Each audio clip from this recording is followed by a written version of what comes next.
Righto guys, in today's video we'll be working on this vintage 026 stihl. Mint condition. It's obviously dirty as hell. It's been sitting in someone's shed for a fair whack. It's got a aftermarket pro tip bar. Not really a fan of the aftermarket bars when it comes to sort of older saws. I like the originals. This saw, once it's cleaned up, it's going to be really nice. It's got original sales sticker on it. All the original warnings. Badge is nice, still got the plastic film over it. Side casing is really clean, but yeah, it's just got that plastic film over it. It's even got the original sticker telling you what oil to run. Look around. If this sticker was in perfect condition, it would be grouse, but yeah, it's the basically when you buy the saw, it's them telling you to run Castrol 2-stroke oil. Yeah, and yeah, as you can tell, they basically run their own and still runs their own oil now, so hence why the Castrol sticker's a bit harder to get. But yeah, so I don't know, OURN. Anyway, yeah, I got this from a job lot, so yeah, we'll start pulling into it. We'll start tearing into it. We'll take the bar, top cover. Yeah, we'll start getting into it. This is what I got with it. So you got the exhaust, handle, and the air filter, safety catch. And I just chucked a bulb there because I wasn't sure whether it was gonna need one or not, but this style actually doesn't have one. Now that I think of it, but yeah. Alright, let's get into it. Alright, so for starters, we'll start taking the side covers off.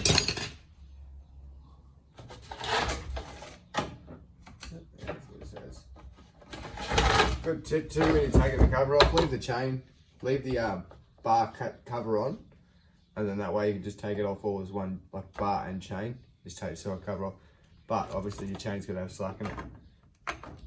Alright, I'll probably jump into a time lapse and we'll start pulling it down.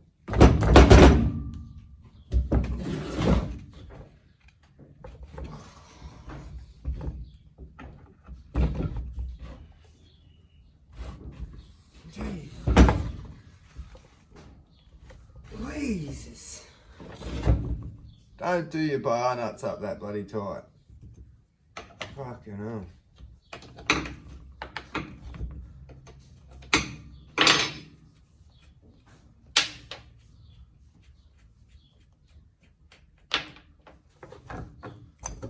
Okay, and then just take it off all as one big unit.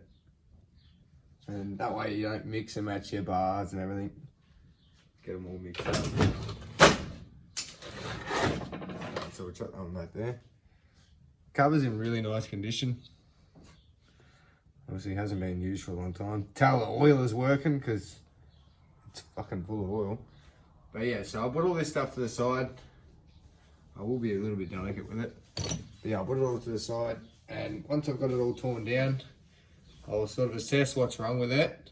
And then once it's all got together, I'll clean it all then. It's easy to do it once it's all sealed up. Alright, we'll get this top cover off.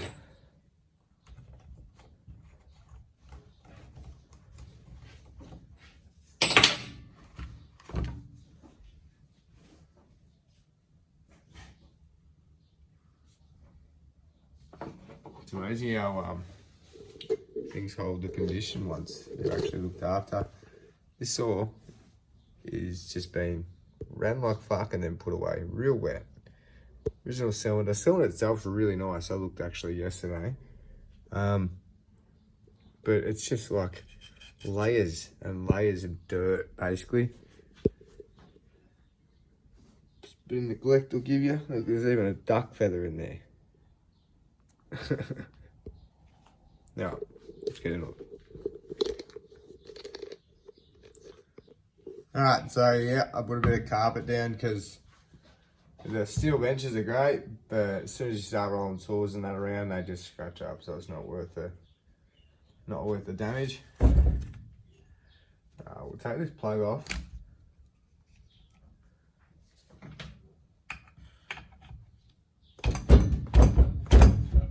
I was gonna say, I suspect that that'll be tight as, because the fucking bar nuts are as tight as 11T, so shouldn't need that much.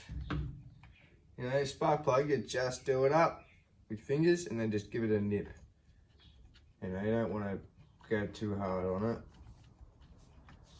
They're designed to only be nipped up. This washer here, focuses, this washer here, right? It's a crush washer, so when you do that up super tight, it crushes it to a certain point and just seals, right? So if you go to the shop or you do it up, next time you don't do it up as tight, it doesn't seal properly. So that's what I mean, do it up finger tight and give it a nip.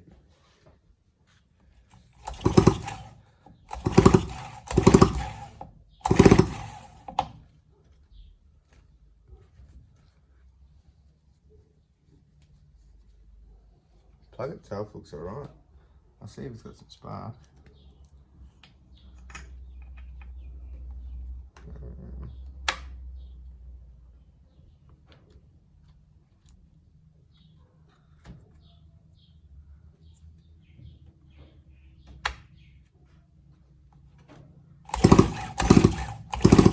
Definitely spark there. Definitely spark.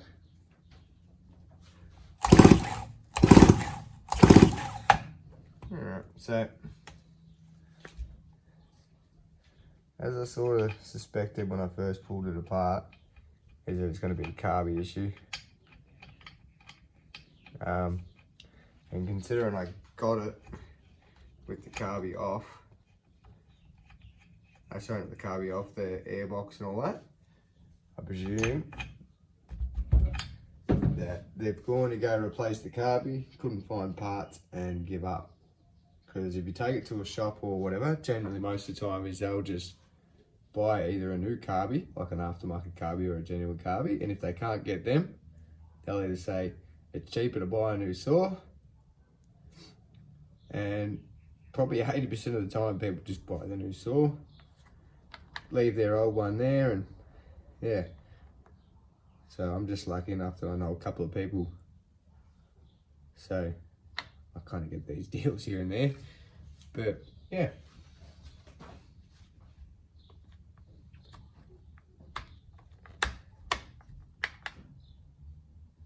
We'll take this carby off.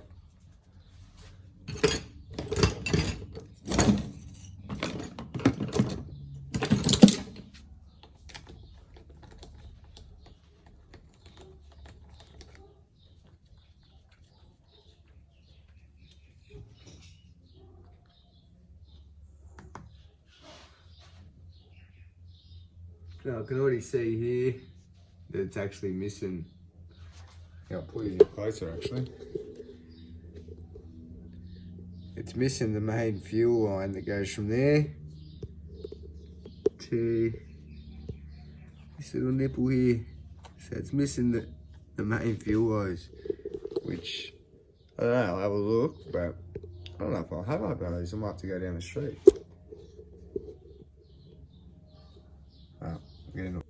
Alright, so I just pulled the fuel filter out. As you can see, it's a genuine filter, but it is like tar, literally.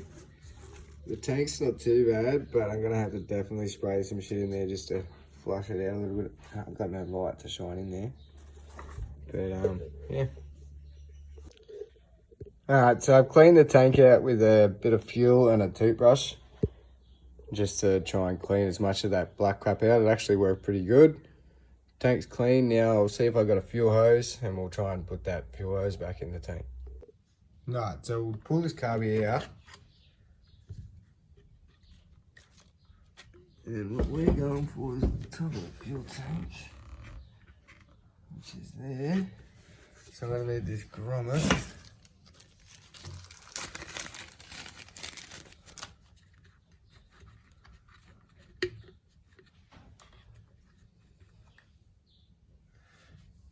So what we need here is a grommet.